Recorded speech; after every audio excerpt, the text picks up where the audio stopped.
Welcome back to our channel. നമ്മുടെ പുതിയൊരു വീഡിയോയിലേക്ക് എൻ്റെ എല്ലാ കൂട്ടുകാർക്കും സ്വാഗതം. ഇന്ന് നമ്മൾ ഉണ്ടാക്കാൻ പോണത് സ്കൂൾക്കായാലും കോളേജിലേക്കായാലും ഓഫീസിലേക്കായാലും എവിടേക്ക് വേണമെങ്കിലും ഇനി ഒരു നേരം കൂട്ടാൻ വയ്ക്കാൻ ഒന്നുമില്ലെങ്കിലും ഈസി ആയിട്ട് ഉണ്ടാക്കാൻ പറ്റുന്ന നല്ലൊരു അടിപൊളി ചോറാണ്. ഇത് കഴിക്കാനായിട്ട് പ്രത്യേകിച്ച് ഒരു കറിൻ്റെ ഒന്നും ആവശ്യമില്ല. ഒരു തൈര് ഉണ്ടെങ്കിൽ കുശാലായിട്ട് കഴിക്കുകയും ചെയ്യും. നല്ല ടേസ്റ്റുമാണ്. ഇതിന് ഇറച്ചിയോ മീനോ മുട്ടയോ ഒന്നിൻ്റെ ഒരു ആവശ്യമില്ല. അപ്പോൾ അതെങ്ങനെ ഉണ്ടാക്കണമെന്നൊന്ന് കണ്ടു നോക്കിയാലോ. നമ്മൾ 10 മിനിറ്റും കൊണ്ട് ചോറുണ്ടാക്കിയെടുക്കുകയും ചെയ്യും. രാവിലത്തെ തിരക്കിനും ഓഫീസിൽ പോകാനൊക്കെ തിരക്കുള്ളവർക്ക് അർജൻറ്റുള്ളവർക്കൊക്കെ ചെയ്ത് നോക്കാൻ പറ്റുന്ന ഒരു അടിപൊളി ചോറാണ്. അപ്പോൾ അതിൻ്റെ ഒന്നും മിസ്സാകാതിരിക്കാൻ വേണ്ടി നിങ്ങൾ വീഡിയോ ഒന്ന് സ്കിപ്പ് ചെയ്യാതെ മുഴുവനായിട്ടും കാണാം. ഞാനതിലേക്ക് 1 ടേബിൾ സ്പൂൺ നെയ്യ് ഒഴിച്ചിട്ടുണ്ട്. 1 ടേബിൾ സ്പൂണ് ഓയിൽ ഒഴിച്ചിട്ടുണ്ട്. അത് നല്ലപോലെ ചൂടായതിന് ശേഷം ഞാൻ 2 പച്ചമുളക് ഇട്ടിട്ടുണ്ട്. പച്ചമുളക് ഇട്ടിട്ട് നമ്മൾ പെട്ടെന്ന് മൂടി വെക്കണം, അല്ലെങ്കിൽ പച്ചമുളക് പൊട്ടിത്തെറിക്കും. പിന്നെ പച്ചമുളകിൻ്റെ പൊട്ടലൊക്കെ കഴിഞ്ഞതിന് ശേഷം ഞാനതിലേക്ക് പട്ട, ഗ്രാമ്പു, ഏലക്ക, 1/4 ടീസ്പൂൺ വലിയ ജീരകമാണ് ഇട്ടിരിക്കുന്നത്. അതും കൂടെ ഇട്ടിട്ട് നല്ലപോലെ അതിൻ്റെ പച്ചമണം പോകുന്നവരൊന്ന് വഴറ്റിയതിന് ശേഷം ഒരു വലിയ ഉള്ളിയാണ് ഇട്ടിരിക്കുന്നത്.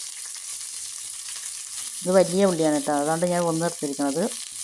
നിങ്ങൾ എടുക്കുന്ന അരിക്കനുസരിച്ചിട്ട് എടുക്കുക. അത് ഞാൻ 2 ഗ്ലാസ് അരിയും കൊണ്ടാണ് ഉണ്ടാക്കുന്നത്. ഇത് നമുക്കൊരു നേരത്തെ രാവിലത്തെ ബ്രേക്ക്ഫാസ്റ്റ് ആയിട്ടും കഴിക്കാം, സ്കൂളിലേക്കും ഓഫീസിലേക്കൊക്കെ കൊടുത്തു വിടാം. അപ്പോൾ ഇനി ഞാൻ കുറച്ച് ഉണ്ടാക്കുന്നത് രാവിലത്തേക്ക് മാത്രം.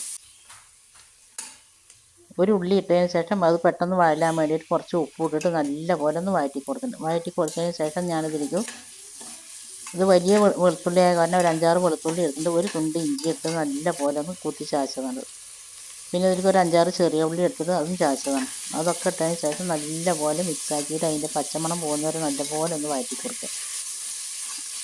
കണ്ടുകൊണ്ടിരിക്കുമ്പോൾ നിങ്ങൾക്ക് എൻ്റെ വീഡിയോ ഇഷ്ടമാണെന്നുണ്ടെങ്കിൽ എല്ലാവരും ഒന്ന് ലൈക്ക് ചെയ്യുക. ഇതുപോലെ ഒന്ന് ഉണ്ടാക്കി നോക്കുക. അതിൻ്റെ ഫീഡ്ബാക്ക് താഴെ കമൻറ്റ് ബോക്സിൽ അറിയിപ്പിക്കുക. പിന്നെ ഞാൻ 2 തക്കാളി എടുത്തിട്ടുണ്ട്. ഇതിലത്തെ സാധനങ്ങളൊക്കെ നിങ്ങൾ എടുക്കണ അരിക്കനുസരിച്ചിട്ട് കൂട്ടുകയും കുറയ്ക്കുകയും ഒക്കെ ചെയ്യുക. തക്കാളി ഇട്ടിട്ട് നല്ലപോലെ നമ്മൾ വഴറ്റിയെടുത്ത് തക്കാളിൻ്റെ നല്ലപോലെ വെന്തിട്ടുണ്ട്. വെന്തതിന് ശേഷം ഞാനിതിലേക്ക് 1 ടീസ്പൂൺ മുളക് പൊടി ഇട്ടിട്ടുണ്ട്. എരിവ് കൂടുതൽ ആവശ്യമുള്ളവർക്കാണെങ്കിൽ കൂടുതലിടുക. ഇത് അത്യാവശ്യം എരിവുണ്ട്, അപ്പോൾ ഞാൻ 1 ടീസ്പൂൺ ഇട്ടിടുക. അത് നിറച്ചെന്നെ എടുത്തിട്ടില്ല. പിന്നെ ഇത് ഞാൻ ബീഫ് സ്റ്റോക്ക് ചെയ്തതിൻ്റെ ബീഫ് നമ്മൾ ഉപ്പും മഞ്ഞളും ഇഞ്ചിയും വെളുത്തുള്ളിയൊക്കെ പാട്ട് തിളപ്പിച്ചിട്ട് ഞാൻ എപ്പോഴും അങ്ങനെ 1 കപ്പ് വെള്ളം അവിടെ എടുത്ത് വയ്ക്കും കേട്ടോ. നല്ലപോലെ ചൂടാറിയതിന് ശേഷം ഫ്രീസറിൽ എടുത്ത് വയ്ക്കും. ഇത് ഓപ്ഷണലാണ്. നിങ്ങൾക്ക് ഇതിന് പകരം വേണമെങ്കിൽ ഒരു മാഗി ക്യൂബ് ഇല്ല, അത് ഇട്ടാലും മതി. അപ്പോൾ ഞാൻ ചിക്കനായാലും ബീഫായാലും കൊടുത്തിട്ടുണ്ടെങ്കിൽ ഇങ്ങനെ കുറച്ച് വെള്ളം എടുത്ത് വയ്ക്കും. അപ്പോൾ നമുക്ക് പെട്ടെന്ന് എന്തെങ്കിലുമൊക്കെ ഉണ്ടാക്കണമെങ്കിൽ എടുക്കാമല്ലോ എന്നും പറഞ്ഞിട്ട്. പിന്നെ ഞാൻ 2 കപ്പ് വെക്കണതിന് 3.5 ഗ്ലാസ് വെള്ളം ഒഴിച്ചിട്ടുണ്ട്. അതിൽ 1 ഗ്ലാസ് ഞാൻ സ്റ്റോക്കാണ് ഒഴിച്ചിരിക്കുന്നത്, ബാക്കി 2.5 ഗ്ലാസ് വെള്ളം ഒഴിച്ചിട്ടുണ്ട്. പിന്നെ അതിലേക്ക് 1 ക്യാരറ്റ് പൊടിയായി അരിഞ്ഞത് ഇട്ടിട്ടുണ്ട്. കുറച്ച് ബീൻസ് ഇട്ടിട്ടുണ്ട്. നിങ്ങൾക്ക് ഇതിലേക്ക് എന്ത് വെജിറ്റബിൾസ് വേണമെങ്കിലും ഇടാം. പിന്നെ ഇതിലേക്ക് ഞാൻ നാരങ്ങൻ്റെ 1 മുറി നാരങ്ങ നീരാണ് ഒഴിച്ചിരിക്കുന്നത്. നാരങ്ങ നീര് ഒഴിച്ചതിന് ശേഷം നല്ലപോലെ നമ്മളൊന്ന് തിളയ്ക്കാൻ വേണ്ടി വെച്ചിട്ടുണ്ട്. പിന്നെ ഇത് സോയാബീനാണ്. സോയാബീനിൽ ഞാൻ കുറച്ച് ഇഞ്ചിയും വെളുത്തുള്ളി പേസ്റ്റും കുറച്ച് ഉപ്പും മുളക് പൊടിയും മഞ്ഞൾപ്പൊടിയും പറിച്ച് നല്ലപോലെ തിരുമ്പിയതിന് ശേഷം ചെറുനാരങ്ങ നീര് ഒഴിച്ചിട്ടുണ്ട്. എന്നിട്ട് നല്ലപോലെ തിരുമ്പിയതിന് ശേഷം ഒന്ന് ഫ്രൈ ചെയ്തെടുക്കണം. ചിലവർക്ക് ഇതിൻ്റെ പച്ചക്കുത്ത് പറ്റില്ല, പച്ച ചോയ ഉണ്ടാവും അത്. അപ്പോൾ അത് പോയി കിട്ടുന്നത് അങ്ങനെ ഒന്ന് ഷാലോ ഫ്രൈ ചെയ്താൽ മതി, ഡീപ്പ് ഫ്രൈ ചെയ്യുകയൊന്നും വേണ്ട. അങ്ങനെ ഒന്ന് ഫ്രൈ ചെയ്തതിന് ശേഷം ഞാനത് നമ്മൾ ഒഴിച്ച വെള്ളത്തിലേക്ക് ഇട്ടിട്ടുണ്ട്. വെള്ളം നല്ലപോലെ തിളച്ചിട്ടുണ്ട്. ആദ്യമായിട്ട് നമ്മുടെ വീഡിയോ കാണുന്ന പുതിയ കൂട്ടുകാരുണ്ടെങ്കിൽ സബ്സ്ക്രൈബ് ചെയ്യാതെ കാണുന്നവരാണെങ്കിൽ ഒന്ന് സബ്സ്ക്രൈബ് ചെയ്ത് സപ്പോർട്ട് ചെയ്യാം. പിന്നെ നിങ്ങൾക്ക് റെസിപ്പി ഇഷ്ടമായ നിങ്ങളുടെ ഫ്രണ്ട്സ് ആൻഡ് ഫാമിലി ഗ്രൂപ്പിലേക്ക് ഒന്ന് ഷെയർ ചെയ്ത് കൊടുക്കുക. ഞാനിത് 2 ഗ്ലാസ് പച്ചരിയാണ് എടുത്തിരിക്കുന്നത്. റേഷൻ കടയിൽ നിന്ന് കിട്ടുന്ന പച്ചരിയാണ് ഇട്ടത്.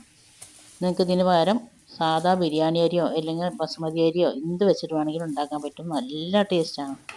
നമുക്കത് കഴിക്കാനായിട്ടൊരു പ്രത്യേക കറിൻ്റെ ഒന്നും ഒരാവശ്യമില്ല, തൈര് പോലും വേണ്ട, അത്രയ്ക്ക് നല്ല ടേസ്റ്റും ഉണ്ട്, നല്ല ചൊടിയുണ്ട്. ഇതുപോലെ ഒന്ന് ഉണ്ടാക്കി നോക്കി ഇതിൻ്റെ ഫീഡ്ബാക്ക് എന്തായാലും താഴെ കമൻറ്റ് ബോക്സിൽ നിങ്ങൾ ഉണ്ടാക്കി കഴിച്ചതിന് ശേഷം അറിയിപ്പിച്ചാൽ മതി. അത് നല്ല ഗ്യാരണ്ടിയാണ് ഞാൻ പറയുന്നത്. അത്രയ്ക്ക് നല്ല ടേസ്റ്റും ഉണ്ട്, ഈസി ആയിട്ട് ചെയ്തെടുക്കാനും പറ്റും. പിന്നെ അരി ഇട്ടതിന് ശേഷം ഞാൻ നല്ലപോലെ ഇളക്കിയിട്ടുണ്ട്. പിന്നെ നമുക്ക് ആ ചോറിന് ആവശ്യമായിട്ടുള്ള ഉപ്പ് ഇട്ട് കൊടുക്കുക. ഇതിലേക്ക് കുറച്ച് മല്ലിയിലയും പുതിനയിലയും ഇട്ടിട്ടുണ്ട്. അത് ഇട്ടതിന് ശേഷം നല്ലപോലെ ഒന്ന് ഇളക്കി കൊടുക്കുക. ഇളക്കിയതിന് ശേഷം ഞാനത് മൂടി വയ്ക്കുന്നുണ്ട്.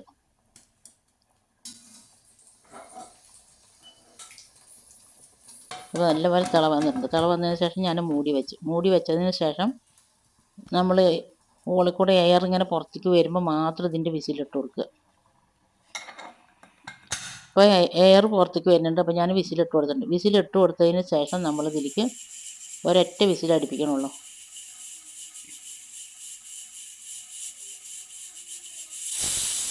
ഒരു വിസിൽ വന്നതിന് ശേഷം ഞാനിതാ ഫ്ലെയിം ഓഫാക്കിയിട്ടുണ്ട് കേട്ടോ.